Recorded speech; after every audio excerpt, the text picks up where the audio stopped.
Assalamualaikum warahmatullahi wabarakatuh.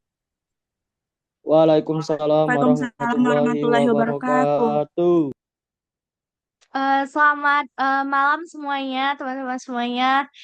Yang terhormat dosen pengampu Ibu Apoteker Risti Oktarini, S-Farm M-Farm, dan teman-teman sekalian. Nah, kita bakalan presentasi lagi nih kembali tentang farmakoterapi kasus konstipasi fungsional.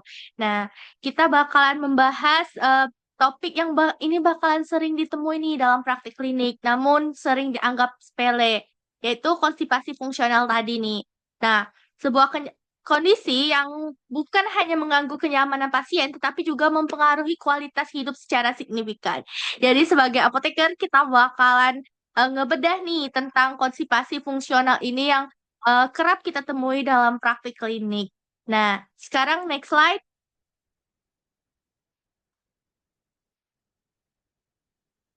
Nah, sebelum kita masuki materi, kita bakalan kenalan dulu nih sama anggota-anggota hebat kita, anggota kelompok kami, yaitu saya sendiri, Suci Irawan dengan MPM 02 sebagai moderator. Kemudian ada Nabila Palepi dengan MPM 14, ada Chelsea Olivia Azahra MPM 30, ada Rido Maulana Rizky MPM 24, ada Olivia Anggitasari MPM 46, ada Anggun Sekarbidari MPM 56, dan yang terakhir ada Rista Hitalia MPM 78. Next slide.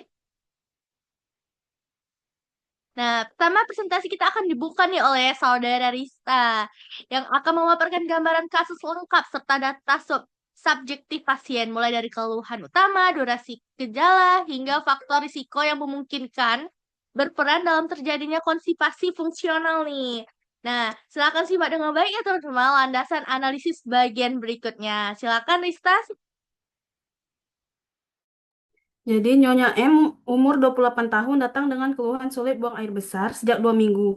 Ia mengaku hanya BAB setiap 3 sampai 4 hari, feses keras seperti kerikil, dan kadang merasa tidak tuntas. Riwayat makan, jarang makan sayur, lebih sering makan cepat saji. Minum air kurang dari 1 liter per hari, aktivitas fisik, minimal bekerja 8 jam duduk, tidak ada riwayat penyakit kronik, tidak menggunakan obat rutin. Untuk pemeriksaan fisiknya, status hidrasi, mukosa mulut sedikit kering, turgor kulit normal, pemeriksaan rektal digital, feses keras, konsistensi seperti kerikil, tonus Victor normal. Pemeriksaan labnya Hb 13,2 gram per desiliter. Kemudian TSH-nya 20 mikro unit per liter. Kemudian ada elektrolit, kemudian natriumnya 138 mili ekuivalen per liter.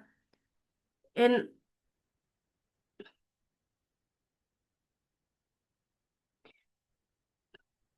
kaliumnya 4,1 mili ekuivalen per liter. Kemudian ada kloridanya 103 mili ekuivalen per liter. Kemudian ada kalsiumnya 9,2 miligram per desiliter.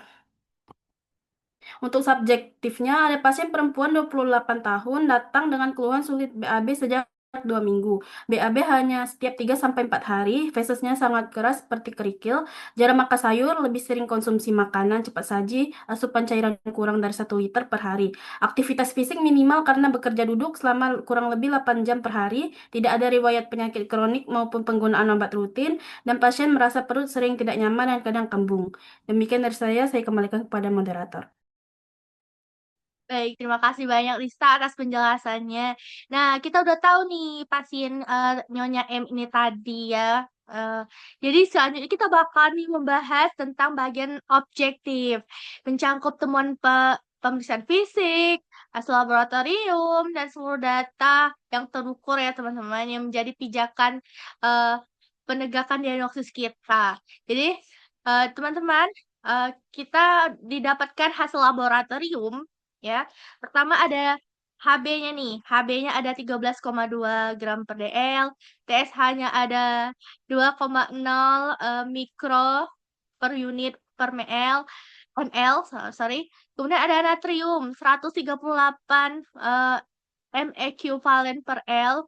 kemudian ada kaliumnya 4,1 mEq per L, terus ada klorida itu ada 103 mEq per L, kemudian ada kalsium totalnya 9,2 miligram per dl. Nah, kemudian kita juga ada nih dari kasus tadi kita dapat data objektif klinisnya. Pertama ada frekuensi BAB-nya tuh satu kali setiap 3 sampai 4 hari. Itu termasuk jarang ya teman-teman, karena biasanya kita BAB itu satu kali sehari ya biasanya yang normalnya. Kemudian ada bentuk vesesnya nih, bentuk vesesnya tuh keras banget nih, kayak seperti kerikil, Bristol stool scale tipe 1 sampai 2 tuh ya. Kemudian ada asupan cairannya tuh kurang dari 1 liter per hari. Lalu ada aktivitas. Nah, aktivitas umum kebanyakan dia itu adalah duduk kurang lebih 8 jam sehari atau 8 jam per 24 jam. Itu udah hampir setengah harinya ya digunakan untuk duduk ya aktivitasnya. Jadi berdasarkan temuan objektif kita ini, pasien ini kita menunjukkan gambaran konstipasi fungsional nih, ditandai dengan frekuensi BAB yang jarang, yaitu tadi 3 sampai 4 hari, kemudian konsistensi festusnya keras seperti kerikil pada pemeriksaan DRE, serta tidak ditemukan nih teman-teman kelainan pada pemeriksaan fisik maupun tonus sphincter. Nah, hasil laboratorium ini menunjukkan elektrolit dalam batas normal nih. Kayak elektrolit tadi apa aja tuh? Ada natrium, kalium, klorida, kemudian ada kalsium, dan juga ada TSA-nya itu masih normal. Sehingga kondisi seperti ini gangguan elektrolit atau hipotiroid itu sebagai penyebab konstipasi dapat kita singkirkan nih. Karena apa ya tadi elektrolit itunya tadi normal ya teman-teman. Jadi teman-teman ini dapat kita ini bisa mendukung nih diagnosis kita yaitu konstipasi fungsional pada kasus kali ini. Next slide. Nah, untuk bagian penilaian dan penentuan diagnosis klinis akan disampaikan secara terintegrasi berdasarkan data subjektif dan objektif tadi yang telah dijabarkan sebelumnya, yaitu asesmen tadi. Nah, bakalan dijelasin sama teman kita, Chelsea ya. Silakan pada Chelsea.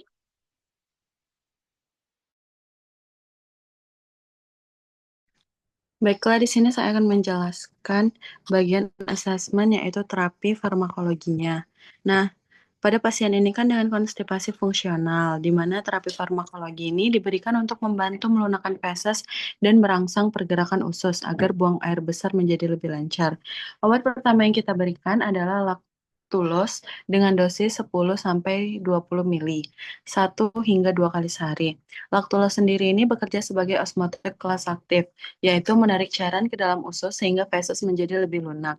Obat ini merupakan pilihan pertama karena keamanan dan efektivitas untuk konstipasi kronis. Obat kedua itu adalah Bisakodil dengan dosis 5-10 mg pada malam hari. Bisakodil sendiri ini merupakan termasuk stimulan laksatif dan hanya diberikan bila pasien tetap tidak buang air besar lebih dari 48 jam. Obat ini dapat merangsang kontraksi usus sehingga feses dapat terdorong keluar. Selanjutnya, obat yang kita tambahkan itu adalah Docusat sodium 100 mg, di mana diberikan 1-2 kali sehari sebagai stool softener. Obat ini akan membantu melunakkan feses yang keras, khususnya seperti pada pasien ini kan mengeluhkan fesesnya itu berbentuk kerikil. Nah, jadi ini dikasih untuk membantu melunakkan feses itu. Nah, untuk selanjutnya terapi non farmakologi akan disampaikan oleh teman saya yaitu Nabila. Pada Nabila dipersilakan. Nah, baiklah ada beberapa terapi non-farmakologi. Yang pertama tuh nutrisi parenteral jika pasien itu belum bisa memakan secara oral. Terus yang kedua, setelah stabil pasiennya, kita harus dilanjutkan diet lunak rendah lemak. Diet lunak rendah udah lembah lemak dan tidak iriatif. Terus yang ketiga tuh posisi semi volar untuk mengurangi reflux di asam tubuh pasien. Terus yang keempat, rawat luka bakar dengan aseptik ketat untuk mencegah infeksi yang sekunder. Nah, yang selanjutnya yaitu manajemenkan stres dengan dukungan psikologis dan lingkungan yang tenang agar stresnya tuh juga teratasi. Yang terakhir yaitu perbanyak minum air putih untuk mencegah dehidrasi. Materi yang selanjutnya akan dijelaskan oleh permateri yang selanjutnya. Oke, terima kasih banyak nih Nabila. Nah, selanjutnya kita akan masuk ke planning kita nih sebagai apoteker gimana untuk memastikan efektivitas dan keamanan terapi. Ini bakal dijelasin sama Olive dan Anggun. Silakan buat Olive dan Anggun untuk menjelaskan materi ini. Baiklah, di sini saya akan menjelaskan bagaimana sih apa saja sih yang harus kita monitoring kepada pasien dengan yang penderita konstipasi. Nah, yang pertama itu hal yang perlu dipantau selama terapi dan juga perbaikan gaya hidup, yaitu yang pertama adalah frekuensi BAB. Nah, apakah PAB-nya sudah kembali normal menjadi 1 kali sehari atau minimal itu 3 kali seminggu. Nah, terus kita harus konsistensi fesesnya. Misalnya sebelumnya bentuk kerikil dan sekarang sudah kembali normal. Terus ada perasaan tuntas saat BAB. Nah, maksudnya di sini kayak rasa atau rasa tidak tuntas atau mengejan lama gitu. Nah, terus ada asupan cairan harian. Targetnya tuh minimal tuh 1,5 sampai 2 liter per hari. Nah, terus ada asupan serat harian. Nah, jadi serat tuh minimalnya tuh kita harus mengonsumsi buah atau sayur dengan target 25 sampai 30 gram serat per harinya. Terus ada aktivitas fisik. Nah, jadi kita harus pantau apakah pasien ini sudah rutin berjalan kaki, stretching, senam ringan, dan minimal tuh 30 menit per hari. Terus ada efek samping penggunaan obat bila ada, maksudnya efek samping bila ada penggunaan terapi obat yang tidak tidak maaf, maksudnya efek samping bila terjadi penggunaan yang tidak tepat gitu penggunaan obatnya.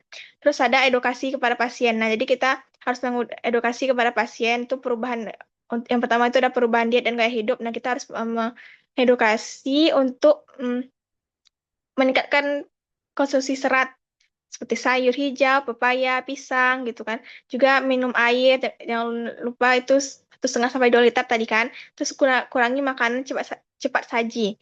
Terus aktivitas fisik, lakukan peregangan tuh minimal 1 sampai 2 jam sekali, jalan kaki 30 menit. Terus kalau memungkinkan tuh gunakan tangga dan berdiri sesekali.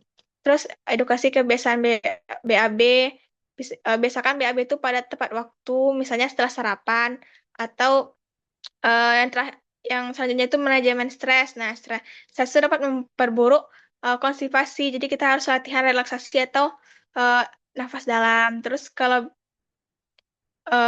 sekian. Selanjutnya akan dilanjutkan oleh teman saya Anggun untuk evaluasinya. Terima kasih.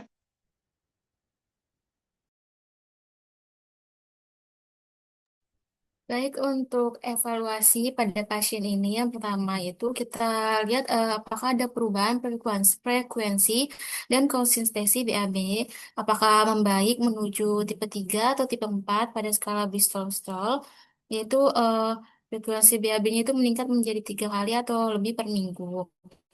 Kemudian yang kedua, kepatuhan terhadap diet, aktivitas fisik, dan cairan. Yang ketiga itu apakah keluhan seperti perut kembung, sakit saat BAB, dan rasa tidak tuntas itu berkurang. Dan yang keempat, adakah tanda komplikasi seperti wasir, pendarahan, dan visura ani. Lalu yang kelima, evaluasi efektivitas intervensi non-obat. Apakah perlu tambahan terapi farmakologis? Dan yang terakhir itu jika tetap sulit BAB atau ada red flag, perlu rujukan ke dokter spesialis yang gastroenterologi. Mungkin itu saja dari saya kembalikan ke moderator. Oke, terima kasih banyak ya Anggun dan Olive sudah menjelaskan tentang plan atau rencana nih buat kita sebagai apoteker untuk pasien ini. Nah, sekarang kita bakalan ini menutup rangkaian presentasi kita nih, bakalan disampaikan kesimpulannya sama teman kita yang paling ganteng di grup ini, yaitu Rizky. Silakan Rizky bakal merangkum poin-poin utama yang sudah kita bahas hari ini. Silakan Rizky. Baik, terima kasih kepada Suci dan terima kasih kepada teman-teman yang udah memaparkan mengenai materi dari konstipasi fungsional. Oke teman-teman, jadi kesimpulan dari materi ini, konstipasi fungsional adalah kesulitan BAB tanpa kelainan organik yang disebabkan karena gaya hidup yang tidak sehat dan dapat membaik dengan peningkatan serat. Nah, di mana pada kasus kali ini konstipasi yang terjadi disebabkan oleh asupan cairan serat, aktivitas fisik minim, sama mengalami konstipasi fungsional ini bukan berarti sebuah hal yang buruk bagi tubuh kita. Namun biasanya konstipasi fungsional ini, apalagi yang terjadi pada kasus ini, itu terjadi karena aktivitas fisik yang kurang, serta pola makan dan gaya hidup yang kurang sehat. Gaya hidup yang tidak sehat, maka konstipasi fungsional ini dapat terjadi kepada kita. Nah, kesulitan BAB yang terjadi saat ini dapat diubah kebiasaan kita sehingga menghasilkan konstipasi fungsional yang tidak ada. Oke, terima kasih.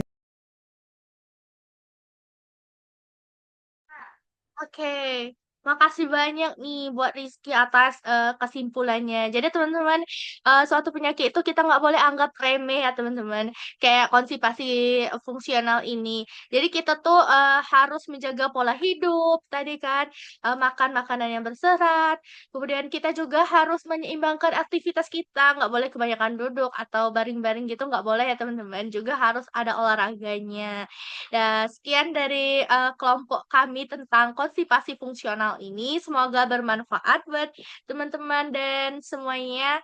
Dan semoga kita selalu sehat selalu. Kami akhiri dengan wassalamualaikum warahmatullahi wabarakatuh. Warahmatullahi wabarakatuh. Waalaikumsalam warahmatullahi wabarakatuh. Alhamdulillah.